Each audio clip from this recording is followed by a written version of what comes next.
ओम नारायण नारायण नारायण नारायण। सब मित्रों को राम राम। सबका स्वागत है दोस्तों, कैसे आप सब।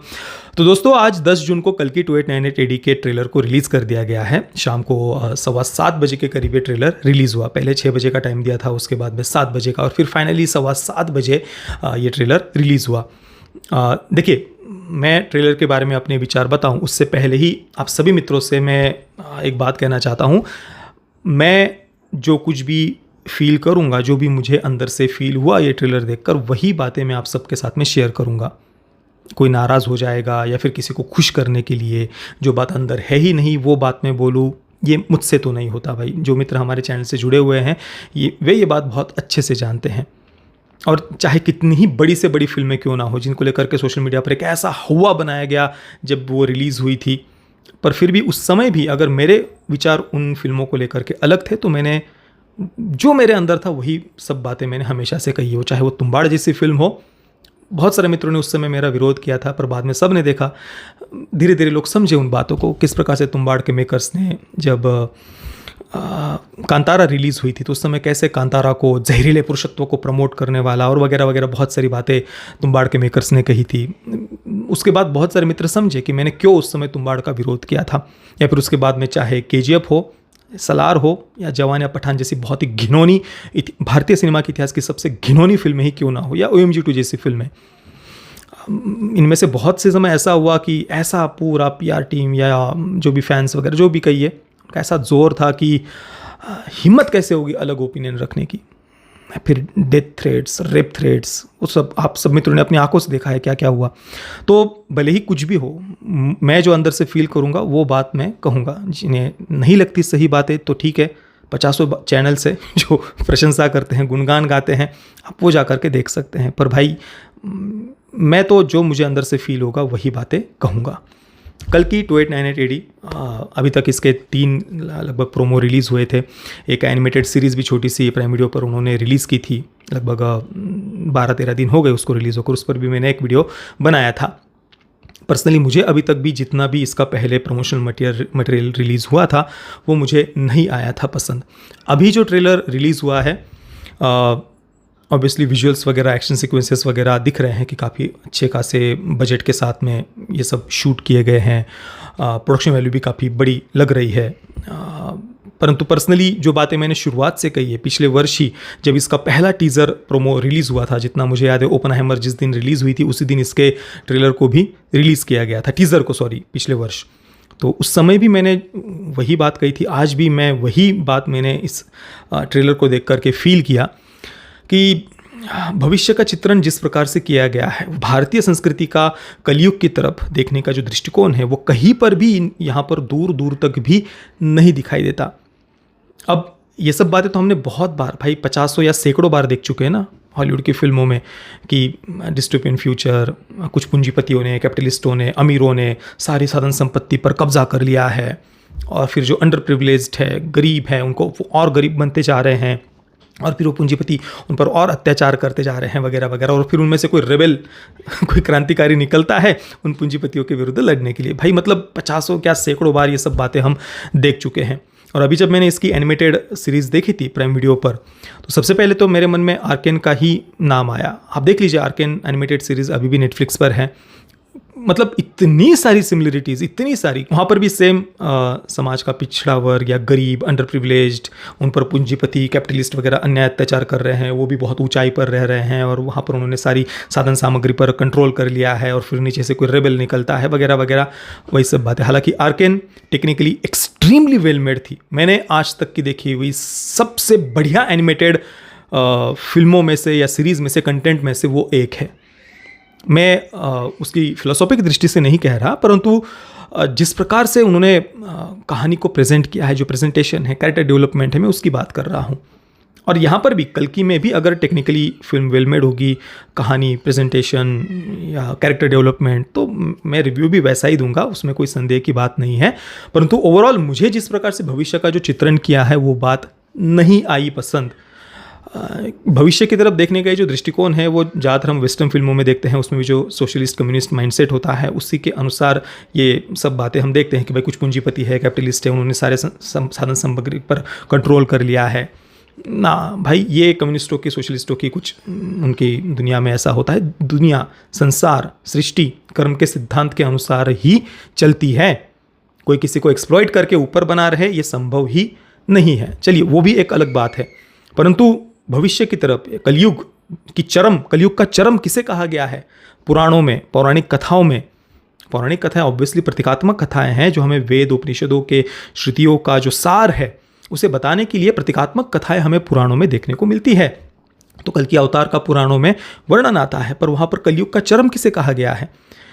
कि मनुष्य जब धर्म से च्युत हो जाएगा और अधर्म का ही सब तरफ हम बोलबाला देखेंगे, अपनी मर्यादा, अनुशासन, माता पिता का अनुशासन, सामाजिक कर्तव्य, पारिवारिक कर्तव्य, हमारे मूल्य, आदर्श, इन सब बातों को मनुष्य पीछे छोड़कर बस अपनी शारीरिक वासनाओं के पीछे, भोग वासना के पीछे किस प्रकार से जब मनुष्य भागते जाता है, चाहे वो गुप्तांगों के घर्षण से मिलने वाला चमड़ी का सुख हो, तो मनुष्य इतना इंद्रिय लंपट हो जाएगा कि धर्म के आधार पर अपनी वासनाओं को नियंत्रण करना ही भूल जाएगा।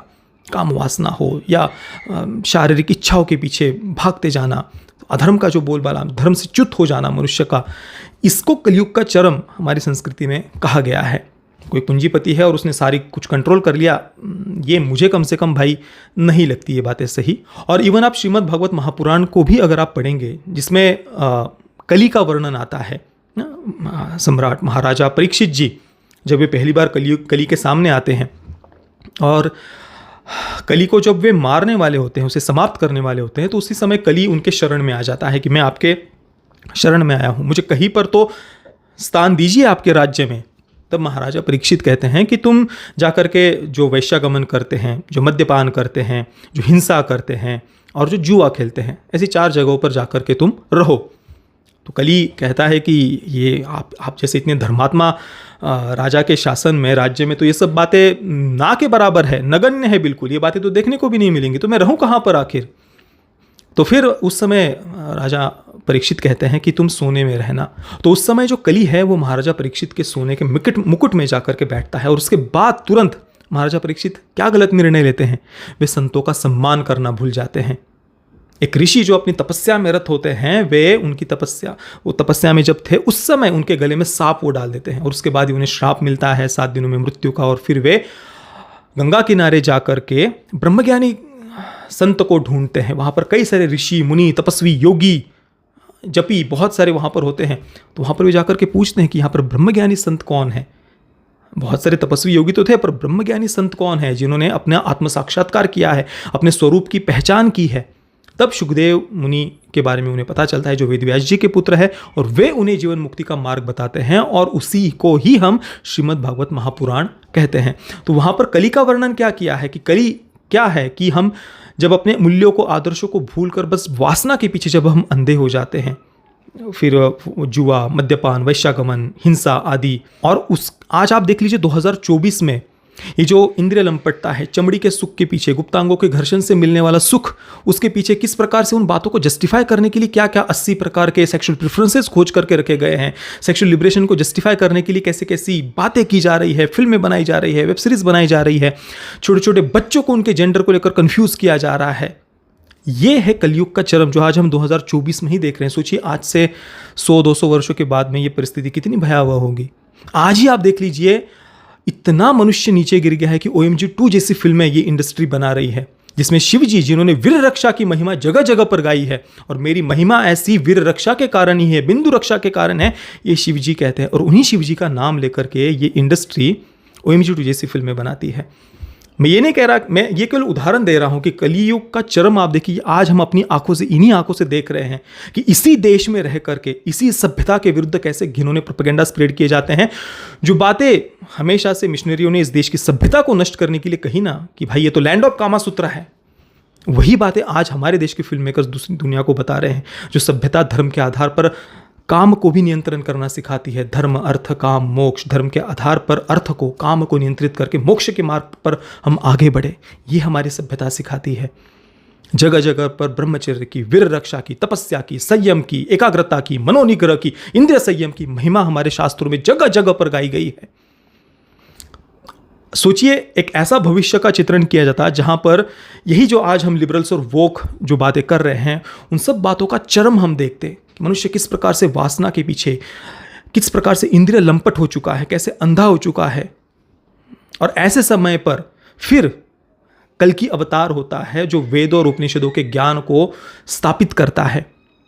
उन जो इस प्रकार के अधर्म के मार्ग पर लोगों को लेकर के जा रहे हैं उनका कल की अवतार कैसे वो संहार करते हैं, ये उसमें अगर दिखाया जाता, फिर आप कितना भी फ्यूचरिस्टिक समय दिखा दीजिए, लोग अपने वासना के पीछे अंधे होकर के किस प्रकार से बस भौतिकता के पीछे भाग रहे हैं, वहाँ पर आप कितना भी फ्यूचरिस्टिक दुनिया को दिखाइए, वो प्रॉब्लम नहीं है। परंतु जो भविष्य का चित्रण है वो मुझे कम से कम यहाँ पर जो उन्होंने किया है, पहली बात तो उसमें कुछ भी नयापन नहीं है। वो बातें हम इससे पहले कई बार देख चुके हैं और वही सब कुछ हम अगर दोबारा देखते हैं तो ऑब्वियसली एक भारतीय फिल्म जब हम डिस्टोपियन फ्यूचर को उसका चित्रण करते हैं तो कुछ तो उसमें एक भारतीय टच होना चाहिए। जो मैंने नेटफ्लिक्स की भी, जो उन्होंने डिस्टोपियन फ्यूचर के नाम पर नेटफ्लिक्स ने भी गंदगी फैलाई थी, लैला और घुल जैसी, उसमें देख लीजिए वामपंथी फिल्म मेकर्स ने कैसा डिस्टोपियन फ्यूचर का चित्रण किया है। घुल में उन्होंने, मैंने ये पिछले वीडियो में बात की थी पर संक्षेप में 2 लाइन में केवल मैं यहाँ पर बताता हूँ। घुल में उन्होंने क्या दिखाया कि बहुत लंबे समय तक राष्ट्रवादी विचारधारा की सरकार देश में रहती है, तो उसके बाद में फिर आर्मी का उपयोग करके किस प्रकार से माइनॉरिटीज़ पर, उसमें विशेषतः मुस्लिम समुदाय ही दिखाया कि आर्मी किस प्रकार से मुस्लिम समुदाय पर अन्याय अत्याचार कर रही है, उनके बच्चों को तक नहीं छोड़ा जा रहा, उनकी रिलीजियस बुक को रखने नहीं दिया जा रहा, उन पर अमानवीय अत्याचार किए जा रहे हैं। और ये सब कुछ करते हुए मातृभूमि की जय, मातृभूमि की जय, इस प्रकार के नारे वो लगा रही है हमारी आर्मी। उसके बाद आप लैला को देख लीजिए, वही सब बात है कि जो ब्राह्मणिकल पेट्रियार्की में विश्वास करने वाली जो हिंदू है, उन्होंने एक ऊंची दीवार खड़ी कर दी है। दीवार के इस तरफ ये ब्राह्मणिकल पेट्रियार्की में विश्वास करने वाले हिंदू, उन्होंने पूरा सारी साधन संपत्ति पर कंट्रोल कर लिया है। दीवार के इस तरफ जो समाज का पिछड़े वर्ग के हिंदू है और माइनॉरिटीज़ है, मुस्लिम समुदाय है, उन पर किस प्रकार से ये ब्राह्मणिकल पेट्रियार्की में विश्वास करने वाले हिंदू उन पर अत्याचार कर रहे हैं। ये एक लैला में हम चित्रण वहाँ पर देखते हैं डिस्टोपियन फ्यूचर का। तो कोई तो एक ऐसा फिल्म मेकर हो जो इन बातों को काउंटर करे, जो सच्चाई है वो दिखाए। आज भी हम डेमोग्राफिक चेंजेस कहीं पर होते हुए देखते हैं तो उसके क्या भयावह परिणाम हमने देश में ही, अपने ही देश में हमने देखे हैं, या हमारे ही बाजू में पाकिस्तान बांग्लादेश में क्या हुआ है वो हम देखा है। पिछले ही कुछ दशकों की बातें हैं। सोचिए डेमोग्राफिक चेंजेस आज से 50, 100, 200 वर्षों के बाद में जब होंगे उस समय क्या परिस्थिति होगी। तो कोई तो फिल्म मेकर इन बातों को काउंटर करे ना, जो इन्होंने किस प्रकार से नफरत और जहर फैलाया लैला और घुल के नाम पर, किस प्रकार से। पर चलिए वो सब अलग बातें हैं, चलो वो भी चित्रण ना करना हो, पर कम से कम कलयुग क्या है, कलयुग की तरफ देखने का हमारा दृष्टिकोण क्या है। वेस्टर्न लोगों का दृष्टिकोण तो हमने सैकड़ों बार देख लिया ना, कम से कम हमारा दृष्टिकोण क्या है वो उस प्रकार से बातों को प्रस्तुत किया जाना चाहिए था। पर चलिए इन सब बातों को भी छोड़ देते हैं। अभी जो वो बातें दिखा रहे हैं, चलो सब बातें इधर उधर से उन्होंने ली हुई है, कुछ ओरिजिनलिटी नहीं है, नयापन नहीं है, चलो वो भी बातें साइड में रख देते हैं। पर अभी क्या, मुझे पर्सनली ऐसा कुछ बहुत मेरी उत्सुकता जगी हो इस ट्रेलर को देख करके, तो मैं ईमानदारी से कहूँगा, हृदय से ना, अभी तक तो मुझे कुछ ऐसा बहुत अंदर से फील हुआ हो कि बस अब मुझे बहुत कुछ अलग मुझे देखने को मिल रहा है और मुझे बस ये देखना है, ऐसा मेरे मन में तो कम से कम उत्सुकता नहीं जगी है इस ट्रेलर को देखकर भी नहीं, और इससे पहले का भी जो कुछ भी प्रमोशनल मटेरियल था ना, मेरे मन में तो ऐसी कोई उत्सुकता नहीं जगी है। चलिए ये मेरे व्यक्तिगत विचार है। बाकी तो ऑब्वियसली एक्शन सीक्वेंसेस वगैरह कुछ जो हमें दिख रहे हैं ट्रेलर में अच्छे खासे शूट किए हुए लग रहे हैं। महाभारत के समय का भी एक दृश्य हम देख सकते हैं जहां पर अश्वत्थामा, अमिताभ बच्चन, उन्हें युवावस्था में दिखाया जाएगा। तो महाभारत के युद्ध के बाद में बिल्कुल हताश निराश अश्वत्थामा को हम देखते हैं, ज़मीन पर घुटने टेक कर है वो दिख रहे हैं हमें। तो शायद उस समय का भी कुछ युद्ध का सीन या फ्लैशबैक में वो कुछ ऐसा शायद दिखा सकते हैं, किस प्रकार से उनकी मणि निकाली गई थी, तो वो भी शायद दृश्य होगा। या उत्तरा के गर्भ की किस प्रकार से भगवान श्री कृष्ण ने रक्षा की थी, जिसमें महाराजा परीक्षित थे। पता नहीं वो बात, उसका वो उल्लेख करेंगे नहीं करेंगे, वो एक अलग विषय है। परंतु जब बात कलयुग की आती है तो कलयुग की तरफ देखने का हमारा जो दृष्टिकोण है कि धर्म से मनुष्य च्युत हो जाता है और अधर्म का किस प्रकार से बोलबाला सब जगह पर हो जाता है। अपने ही मूल्यों और आदर्शों से दूर होना, multiple relationships, one night stand, एक जो निष्ठा होती है अपने ही जीवन साथी के प्रति, माता पिता के प्रति, परिवार के प्रति, कर्तव्यों का जो पालन की भावना होती है, वो उनका किस प्रकार से ह्रास होते जा रहा है, जो आज के समय ही हम देख रहे हैं। इसका चरम क्या हो सकता है? वो उस प्रकार से उसका चित्रण किया जाना चाहिए था। और इन सब बातों को प्रमोट करने वाले जो ये जिसे हम लिबरलिज्म वोकिज्म कहते हैं, उस विचारधारा का किस प्रकार से कल की अवतार संहार करके हमारे वेद और उपनिषदों के ज्ञान की स्थापना वो कैसे करते हैं, ये थोड़ा एक मतलब जो मैं बोल रहा हूँ बिल्कुल वैसा ही नहीं, इसको हम बहुत सारा एक्शन वगैरह इसके माध्यम से इन बातों को दिखा सकते हैं, परंतु मूल भावना ये होनी चाहिए थी, ऐसा मुझे लगता है। बाकी तो ठीक है, फिल्म तो ऑब्वियसली सब देखेंगे ही, इतनी बड़ी बिग बजट फिल्म है, 550 करोड़ के बजट के साथ में फिल्म बनी है। और जो कॉम्प्लेक्स उन्होंने ऊपर दिखाया है, जिन्होंने सारी नेचुरल रिसोर्सेज पर कब्जा कर लिया है, वो कौन है? कुछ कैपिटलिस्ट है, पूंजीपति है, अमीर है, क्यों उन्होंने कैसे कब्जा किया वगैरह, उतना तो मैं अवश्य जानना चाहता हूँ। बाकी आप सब मित्रों के इस विषय के बारे में क्या विचार है, इस ट्रेलर के बारे में मुझे आप नीचे कमेंट में अवश्य बताना। ये वीडियो देखने के लिए आप सभी मित्रों का बहुत बहुत धन्यवाद। जय श्री राम, वंदे मातरम।